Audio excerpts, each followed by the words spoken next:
Okay, so the sequel to the best superhero movie of all time is coming out soon. I'm just as excited as I am nervous about this movie, especially after it's been confirmed that this movie will have a side plot love triangle between Miles, Gwen, and Spider-Punk.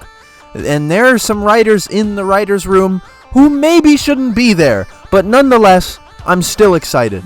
So today I'm going to rely on trending topics to boost revenue, and I'm going to a Sony executive if the trailer footage in this video gets claimed. Anyway, so let's talk about the man himself, Spider-Man. Miles Morales has came out with a brand new look for himself in this movie, and off the bat, I hate to be so negative, but why did we rush into getting rid of the costume from the last movie? Like, I'll get into why I think this costume doesn't really compare to his old one in a second, but this old costume really is one of the greatest looks for this character ever. The massive lenses that highlight Miles' youth, the iconic logo of the first film adorned with the signature graffiti splatter, and above all, the message that this costume symbolizes. This is Peter's old costume, no doubt, but under all that spray paint is still Spider-Man.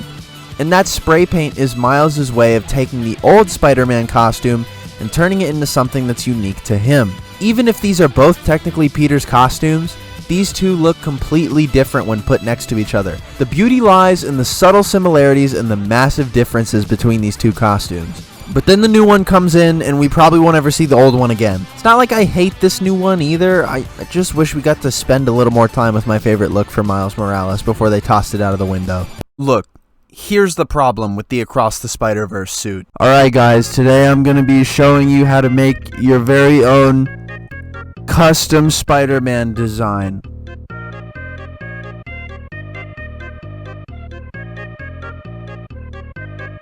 Done. Like, come on, that's so bullshit. A line? Really? That's it? We're putting a black suit with red lines on it against this. And you expect the shit with the lines on it to be better. Oh, I'm sorry. No, I'm not giving it the benefit of the doubt. It also has weird, random bullshit armor plating. Yeah, you like that? You like that? Yeah, this is way better than that old fucking thing. You don't like that old thing. You like this new thing with the armor plating on it. Fuck you. I love you, Spider-Verse designers, please. You're doing God's work. I love you so much. I didn't mean it. I was kidding. I'm sorry. I love this old suit so much that I made an almost accurate replica of it. Why must you torture me, Marvel? This channel is only given content due to your endless trifling. Anyway, let's talk about Spider-Man 2099. For some reason, he has this weird purple and gold variant costume for one shot of the trailer. I have no clue why. He just does. Anyway, why is Spider-Man 2099 beating the shit out of our favorite Brooklyn resident? I've been able to make a hypothesis based on the information given from the trailer. So, Spider-Man 2099 seems to be upset about something that happened to his daughter, Gabriella O'Hara, who's named after his brother Gabriel O'Hara, I'm guessing. I believe that the main villain is Spot, and he has something to do with his daughter. 2099 has earned a large following within the Spider-Verse, so people are willing and able to follow behind him on his quest to retrieve his daughter. I'm guessing Miles first encounters the Spot, and for some reason, 2099 holds some sort of resentment towards Miles for this event. So when Miles comes back to the Spider-Verse, subsequently, Spider-Man 2099 sicks the entire Spider-Verse on Miles, and it's up to Miles to group up with the only spider people who will help him in this trying time. But how did Miles even get into this Spider-Verse in the first place? Well, Gwen must have let him in. This is also a prediction of mine, but it's based on the fact that Spider-Gwen is a comic book character who regularly teams up with other Spider-Verse characters, and has even canonically been part of a team of Spider-Verse characters who would travel the multiverse to stop threats in the worlds without Spider-Man. Here we can see multiple shots of Gwen wearing her costume from the first movie, which leads me to assume that this is some sort of flashback, explaining how Gwen became favorable in the eyes of the Spider-Verse, and where we see her now in a place of a higher rank. She uses this higher rank to bring Miles in, which seems to be okay with Spider-Man 2099 at first. I'm assuming that the incident with Spot happens later on, and then the ass-whooping of Miles Morales proceeds. Anyway, that's about all the plot predictions I have to make. Now let's talk about my favorite Spider-Man ever. Peter B. Parker went up in there, destroyed the pussy, And then 9 months later, MJ dropped the most bomb Spider Baby out of her hoo-ha, and ever since, Marvel editorial has been shaking in their boots, hoping they don't have to undo all the bullshit they've been doing to this character, because in the movies, he has a kid now. And we all know how much Marvel loves brand synergy and copying the movies. Anyway, I'm so on board with this idea. Peter B. Parker has come so far in his time on screen. We've seen him go from a depressed and alone sad sack who was willing to sacrifice himself not to save the universe, but just because he believed that his life wasn't worth living anymore without the love of MJ. But not anymore. He has come back from the deepest depression and is now thriving. I love to see my favorite character of all time happy. Said no one at Marvel Comics past the year 2000. Let's move on. So day one, when this trailer dropped, so many people were rushing to guess all the cameo characters in the trailer.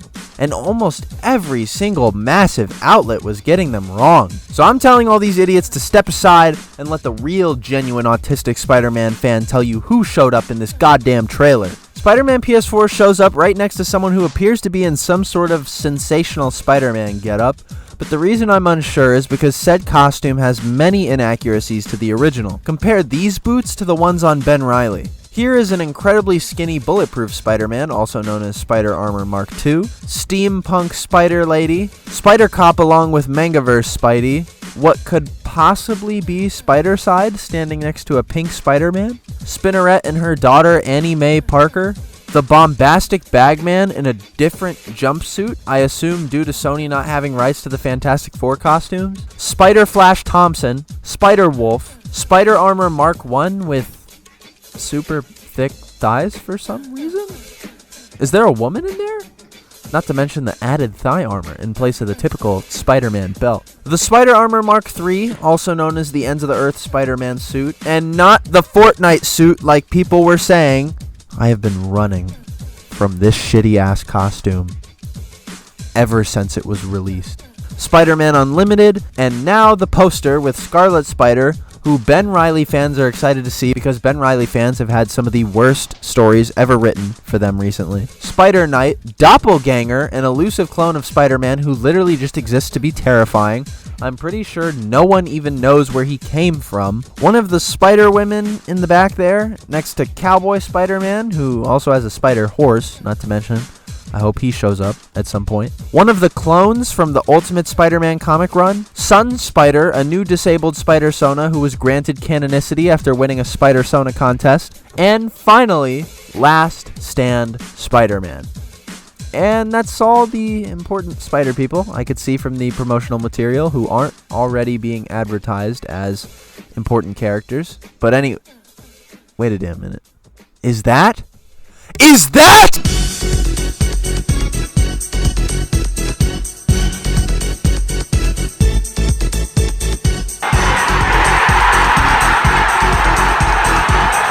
That's what I'm talking about! That's why he's the MVP! That's why he's the GOAT! The GOAT! One thing I really hope for this movie is that people don't try to overhype it like they do with current Marvel projects, and try to hype the film up into becoming something that it's not. As much as I am happy for Spectacular's return, let's not jump the gun and expect him to be a huge plot point. It'll only make us more disappointed by our own expectations, and not anything the movie did. I really hope this movie turns out to be a certified club banger and is right behind the first one in terms of quality, if not even more. I love this movie, and I will defend it as the best comic book movie of all time until I am dead and gone.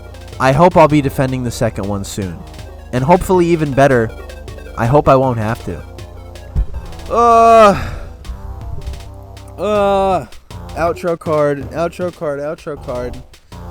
If you're wondering why this video has been the first one in a while, it's because I was really undermotivated after releasing my previous video, my tutorial video on how to make your very own DIY Spider-Man suit. What was I saying? I forget. Anyway, that video did horrible. That video did not do numbers. It was one of my least watched videos ever. Just kind of depressing, especially after a lot of people saying that they would love to see a suit tutorial from me. And then the moment I upload one, it's one of my worst performing videos ever made. So it's a little disappointing, I'll admit. But hopefully that changes. I hope this video is a certified club banger. I hope this video pops off and goes hard in the paint. 'Cause if doing trending topics about Spider-Man doesn't work, I don't know what the fuck I'm gonna do. Anyway, so yeah, I really hope you enjoyed this video. Subscribe if you like Spider-Man content, because literally all we do on this channel is talk about Spider-Man, and we don't talk about that one time. And of course, I will see you guys in the next video. Bye-bye.